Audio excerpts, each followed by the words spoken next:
이 시간 우리에게 주신 하나님 말씀은 출애굽기 20장 1절에서 17절까지의 말씀입니다.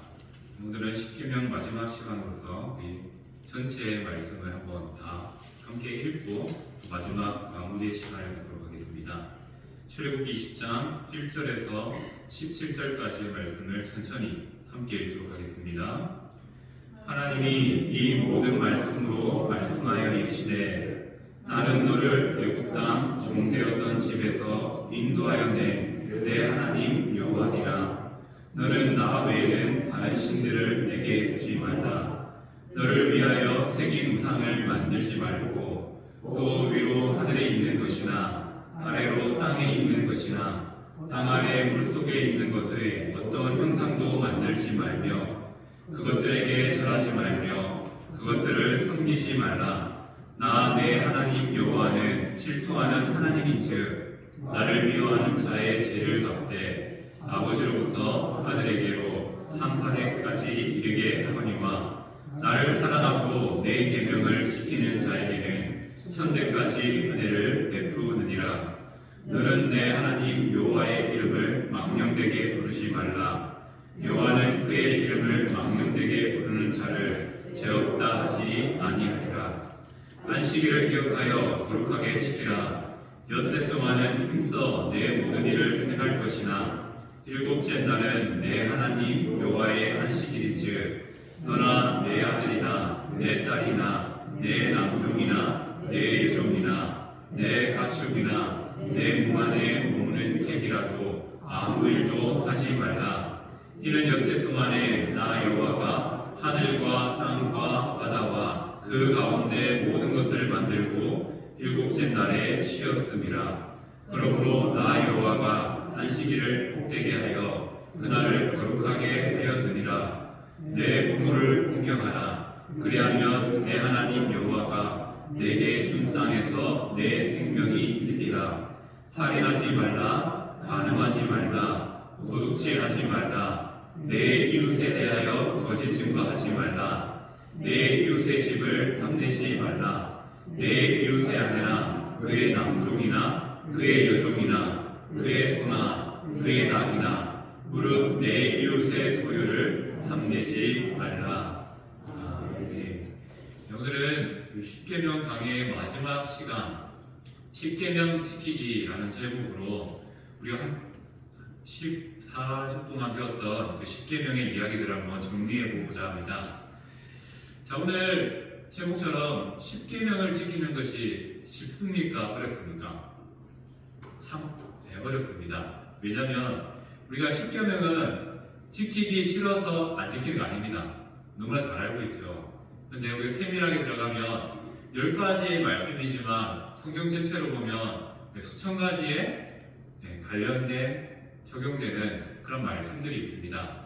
그렇기 때문에 어떻게 보면 십계명을 우리가 잘 몰라서 못 지키는 게 더 많지 절토 우리가 십계명을 안 지키려고 하는 것은 아니라는 것도 다 잘 알고 계실 겁니다. 그렇다면 십계명은 우리가 어떻게 해야 지킬 수 있을까요? 여러 가지 방법들을 제시할 수 있을 겁니다. 하지만 이 방법이 가장 정답인 것 같습니다. 우리가 십계명을 지켜나갈 수 있는 원리가 있다면 무엇일까요? 바로 사랑입니다. 하나님을 사랑하면요 십계명의 말씀이 우리의 삶 속에 자연스럽게 풀어집니다. 그리고 이 사랑을 이웃을 향하여 나타나면요 그 나머지 십계명의 뒷부분에 있는 이웃을 향한 그런 사랑의 영역의 말씀도 쉽게 풀어진다는 것이죠. 바로 이 사랑이 십계명을 지킬 수 있는 힘이자 또 원리가 됩니다. 더 쉬운 방법은 이거죠. 내 삶에 하나님을 사랑하려고 노력하고요. 이웃을 사랑하려고 노력하면 이 10가지의 계명은 자연스럽게 우리의 삶 속에서 지켜질 수밖에 없습니다.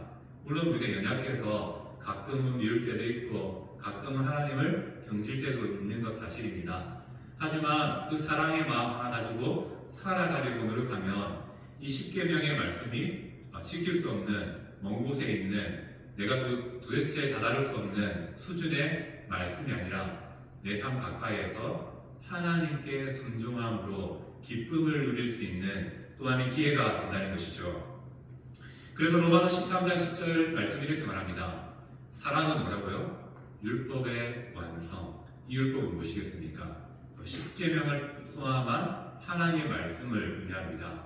바로 사랑이 있으면 이 10계명을 완성시킬 수 있는 것이 우리라는 것이라고 말씀하고 있는 것이죠. 그리고 사랑이 바로 10계명을 지키는 그러한 최고의 원리가 된다는 것을 알 수 있습니다. 생각해봅시다. 사랑하면 어떻게 됩니까? 사랑하는데 무신론자가 될 수 있을까요? 하나님을 사랑하는데 무신론자가 될 수 있을까요? 절대 불가능합니다. 자, 하나님을 사랑하는데 하나님이 알려주신 방법들이 있습니다. 그 방법들로 예배하라고 하셨는데 우리가 그 방법을 벗어나서 예배할 수 있을까요? 네, 불가능하다는 것입니다. 사랑하는데 10가지의 말씀 하나하나 공부할 수 있을까요? 쉽지 않습니다.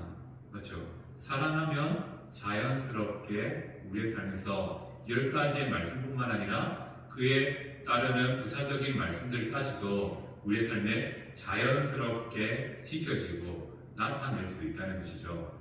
그래서 우리가 얼마나 하나님을 사랑하는가라는 것들을 점검해 볼 때 내가 10가지 계명을 얼마나 잘 지키고 있는지 한번 점검해 보면 겉으로 드러난 우리의 모습을 통해서 또 속으로 있는 그 마음들을 통해서 내가 하나님을 아직 사랑함에 참 많이 부족하구나 라는 사실도 깨닫게 되고요. 또 때로는 이렇게 하나님께서 나를 사랑해 주고 계시구나 라는 것들을 깨달을 수 있습니다. 그렇다면 다시 한번 질문을 드리고자 합니다. 성도님들, 여기 앉아 계신 성도님들은 10계명을 다 지킬 수 있습니까? 네, 있다라고 말하면 교만입니다. 맞죠? 네, 절대 다 지킬 수 없습니다. 이 땅에 존재하는 사람들 중에 10계명을 온전히 다 지킨 사람은 예수님밖에 없습니다. 그리고 사람은 아무도 이 10가지의 말씀조차도 온전히 지킬 수 없는 연약함을 가지고 있습니다. 그런데 문제는 무엇입니까? 신명기 27장 26절 말씀을 보면요.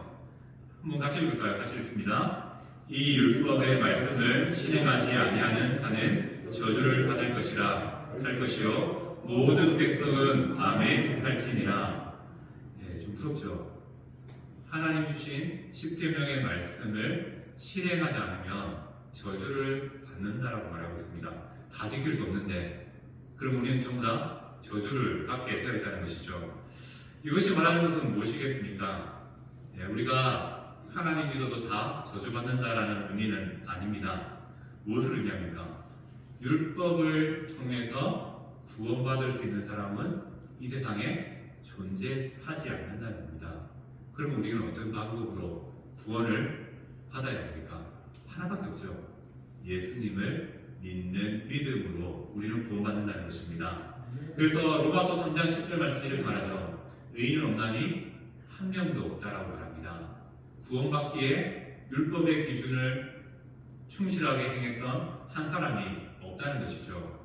또 모든 사람이 죄를 범하였음에 하나님의 영광에 이르지 못한다라고 말씀하고 있습니다. 사람은 자기가 행하는 의로, 자기가 행하는 선행으로 절대 하나님께 다다를 수 없고요. 구원받을 수 없다라는 것을 말씀하고 있습니다. 그리고 하일레베르그 요리문답 5문은 이렇게 질문합니다.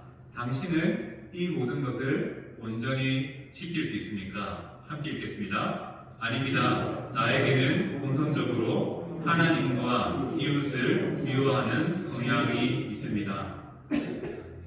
우리의 마음을 너무 잘 알고 제대로 요약해 놓은 것 같습니다.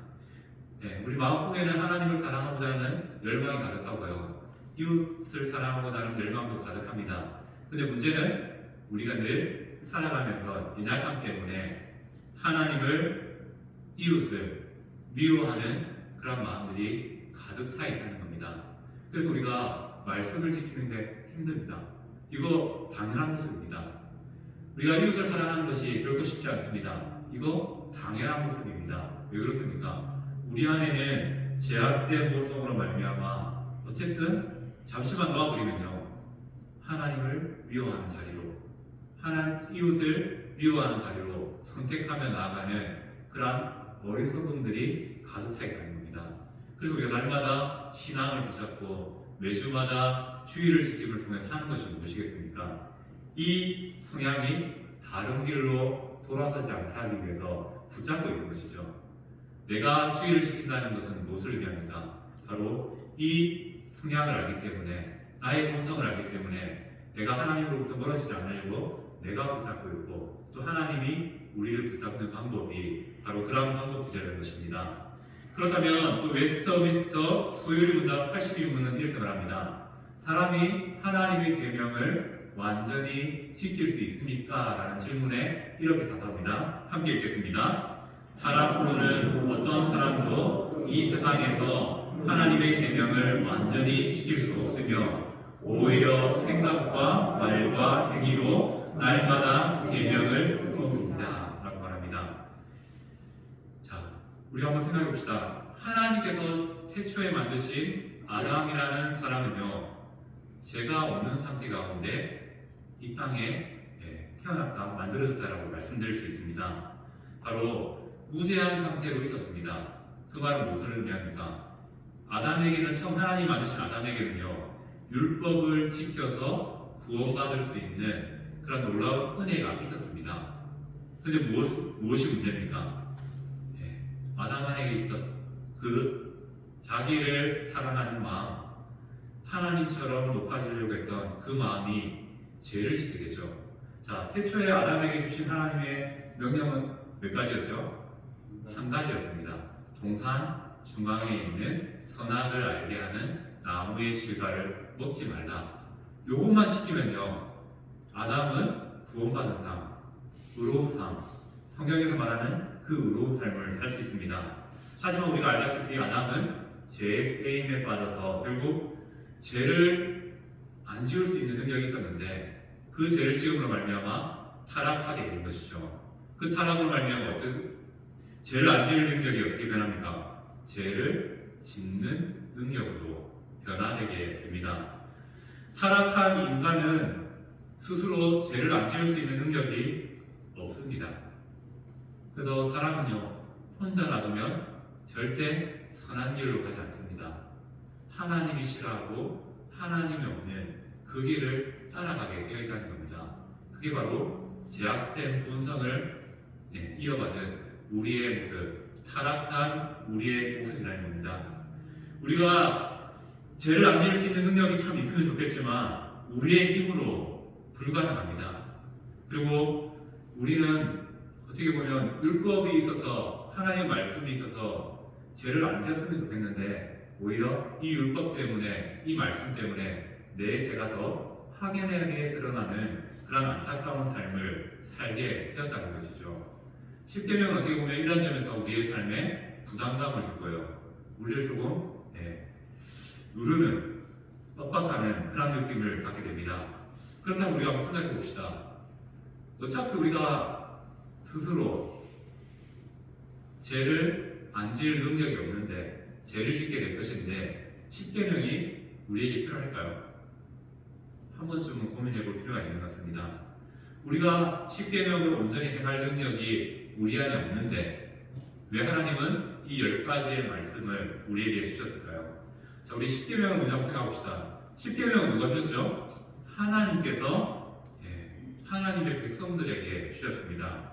그리고 이 10계명의 목적 중에 하나는 지키는 것도 중요하지만 하나님이 이 말씀을 통해서 어떠한 분인지를 깨닫게 하기 위해서 이 10가지의 말씀을 주셨다는 것이죠. 그리고 10계명은 무엇을 깨닫게 하냐면 우리의 무능력, 제약된 본성을 알게 합니다.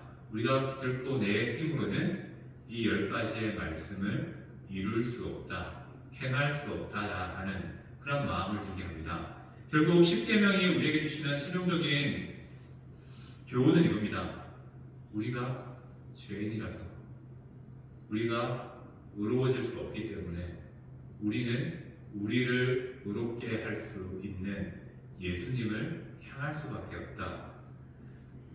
제사함과 의로움의 그런 간절한 소망이 예수님을 향하도록 만드는 것이 바로 십계명과 하나님 말씀의 그러한 우리에게 주신 이유가 된다는 것이죠. 십계명은 하나님께서 우리에게 주셨기 때문에 성도는 이 계명들을 지켜야 됩니다. 근데 중요한 것은요, 우리의 힘으로는 지킬 수 없어요. 우리의 힘으로는 하나님 사랑하고 이웃 사랑하는 것이 절대 되지 않습니다. 그런데 되는 방법이 있습니다. 무엇입니까?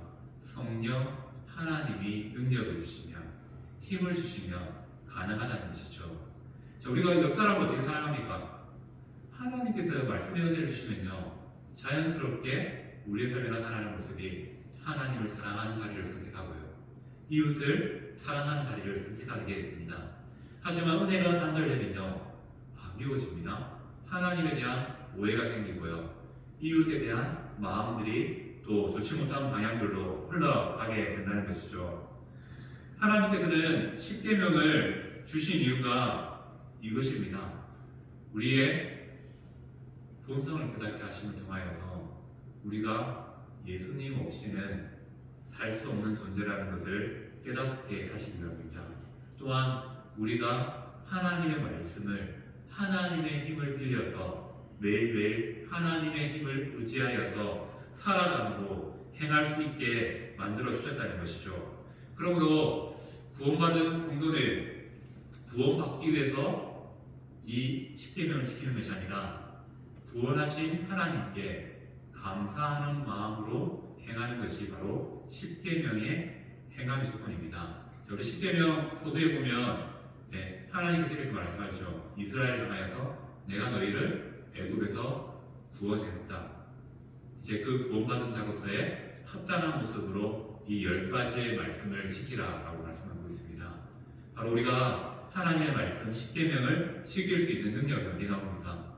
예수님을 믿음으로 통해 받게 된 그 구원에 대한 확신이 넘칠 때, 감사가 넘칠 때 바로 우리가 이러한 10가지의 말씀과 더불어 하나님의 말씀에 순종할 수 있다는 것이죠. 그렇다면 또 한번 생각해 봅시다. 십계명을 배웠기 때문에 큰 죄와 작은 죄, 우리가 생각하면 있습니다. 맞죠? 살인하는 것 큰 죄고요. 그런데 거짓말하고 미워하는 것은 조금 작은 죄로 여겨집니다. 하지만 하나님의 관점에서 보면요, 죄는 다 동일한 죄입니다. 물론 경중이 있는 것 맞습니다. 사람 죽인 게 어떻게 거짓말하는 것보다 더 나을 수 있겠습니까?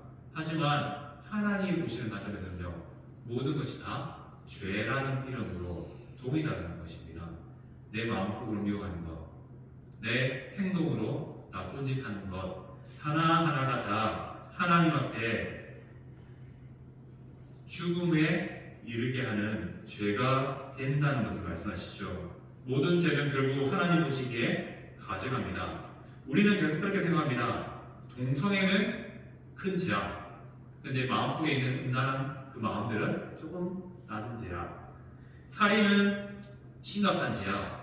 그리고 낙태나 알레스와 이런 부분들에서는 이건 뭐 괜찮지. 이렇게 하면서 쉽게 생각하고 경중을 따질 때가 참 많다는 겁니다. 하지만 하나님 앞에서 모든 것들은 죄라는 이름으로 여겨지고, 모든 죄는 하나님 앞에 가증할 뿐만 아니라 우리를 죽음에 이르게 한다는 것을 말씀하고 있습니다. 십계명은 결국 우리에게 이런 것들을 알려주는 것이죠. 너희는 이 10가지의 계명도 지킬 수 없는 연약한 존재, 제약된 존재, 죄인이라는 사실을 말씀하고 있습니다. 그럼 우리는 왜 지금 십계명을 배웠고 왜 우리는 매일 말씀을 들어야 됩니까? 이제 여기서 이제 하나님의 은혜가 나타나게 됩니다. 하지만 우리로는 할 수 없었는데 이 10가지의 계명, 하나님의 모든 말씀을 지키신 분이 계십니다. 누굽니까? 바로 예수님께서 이 세상에서 십계명을 완전히 지킨 유일한 사람이 되십니다. 왜 예수님은 이 땅에 오셔서 인간의 몸을 입고 살아가면서 이 10가지의 말씀, 율법을 온전히 지키셨을까요? 쉽게 생각하면 우리를 위하여, 우리를 대신하여, 내가 지킬 수 없어서 예수님이 친히 모든 율법을 지켜주셨다는 것이죠. 예수님은 율법을 온전히 지키셨기 때문에 죄가 없으십니다. 그것만으로도 하나님의 의에 합당한 인물, 구원받은 자, 의로운 자가 되십니다. 하지만 예수님께서 그러한 의로 살아가신 이유는 바로 그 의를 우리에게 넘겨주시기 위하여, 우리를 의롭게 하여 주시기 위하여서 이렇게 온전히 하나님의 말씀인 율법을 지켜내셨다는 것이죠. 마태복음 5장 17절 말씀을 함께 읽겠습니다. 함께 읽습니다. 내가 율법이나 선지자를 폐하러 온 줄로 생각하지 말라. 폐하러 온 것이 아니요 완전하게 하려 함이라. 예수님은 율법을 완성하신 분이 됩니다. 율법의 모든 의를 이루셨습니다. 또 십자가에서 율법의 모든 요구가 성취되었습니다. 그 십자가의 사랑이 우리의 믿음을 통하여서 우리에게 전가 전달되게 되었죠. 그래서 우리는 의로운 자가 아닙니다. 그런데 예수님을 믿는 그 믿음 때문에 칭의, 의롭다 칭함받은 자가 된 것이죠. 우리는 율법을 행함을 통해서 도저히 구원받을 수 없는 그런 죄인입니다. 그런데 그 죄인을 끊어버리기 위해서 예수님이 친히 모든 말씀을 이루심을 통하여서 그 의로움을 우리에게 믿음으로 넘겨주심을 통하여서 우리를 의롭다 만들어 주신 것이죠. 그래서 우리에게 주신 은혜가 무엇입니까? 예수님을 믿는 성도는요, 예수님으로 말미암아 십계명을 다 지킨 것과 같이 되었다는 것입니다. 내가 지킨 적 없는데요. 지금도 마음을 미워하고 거짓말도 한 번씩 하는데요. 맞습니다. 그렇게 우리 연약합니다. 하지만 하나님께서 우리를 바라보실 때 어떻게 보시더라고요? 바로 예수님, 우리가 믿는 그 예수님을 통하여서 우리를 바라보시기 때문에 우리의 죄악을, 우리의 연약함을 바라보시는 것이 아니라 예수님의 의로움을 통해서 우리를 바라보십니다. 그래서 우리가 연약하지만, 부족하지만 율법의 모든 것들을 행한 자, 바로 의로운 자라는 그러한 영광을, 영예를 우리에게 주셨다는 겁니다. 도무지 우리가 가질 수 없는 영예죠. 우리가 도무지 받을 수 없는 그러한 자리를 바로 예수님께서 믿음을 통해서 우리에게 주셨다는 겁니다. 이것이 의미하는 무엇입니까? 나는요, 부족해서 말씀도 어기고 믿음도 조금씩 흔들릴 때도 있지만 예수님은 그 믿음 하나 보시고 우리를 구원받은 자, 내가 또 실수하는데요, 괜찮아. 내가 또 넘어지는데요, 괜찮아. 너의 믿음 그 하나 보고 내가 율법을, 모든 것 율법을 지킨 사람처럼 여겨주시고 칭해주신다라고 말씀하고 있습니다. 그것이 바로 우리의 은혜라는 것이죠. 나는 미워하고 하나님 모른 척하고 살아갔지만 내가 예수님 믿는다는 그 이유 하나만으로 우리의 모든 죄를 덮으사 예수님을 바라보심을 통하여서 나를 의롭다 칭해주시고요, 하나님 안에서 살아갈 수 있도록 만들어 주셨다는 겁니다. 그래서 이 10가지의 십계명의 말씀들이요, 우리는 지킬 수 없는 것 맞습니다. 하지만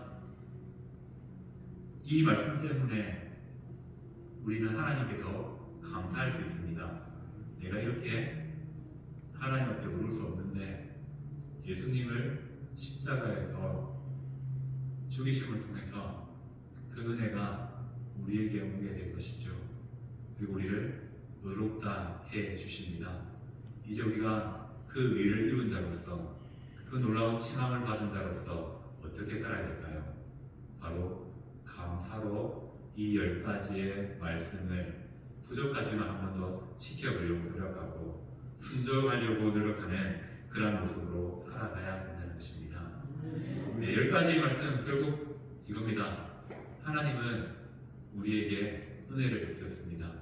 10가지 말씀을 우리는 지키지 못했지만 지켰다라고 칭해주시고요, 지켰다라고 여겨주심으로 우리를 천국까지 천국을 약속해 주셨다는 사실을 기억할 수 있는 성도님 되시길 소원합니다. 아멘. 힘들어요. 앞으로도 지키기가 힘든 건 당연합니다. 하지만 그 순종 가운데 사랑함을 통해서 오히려 사랑을 함을 통하여 행하였더니 또 거기에서 주시는 만족과 기쁨을 누리면서 더 말씀대로 말씀 가운데 살아갈 수 있는 복이 우리 가운데 있기를 기도합니다. 아멘.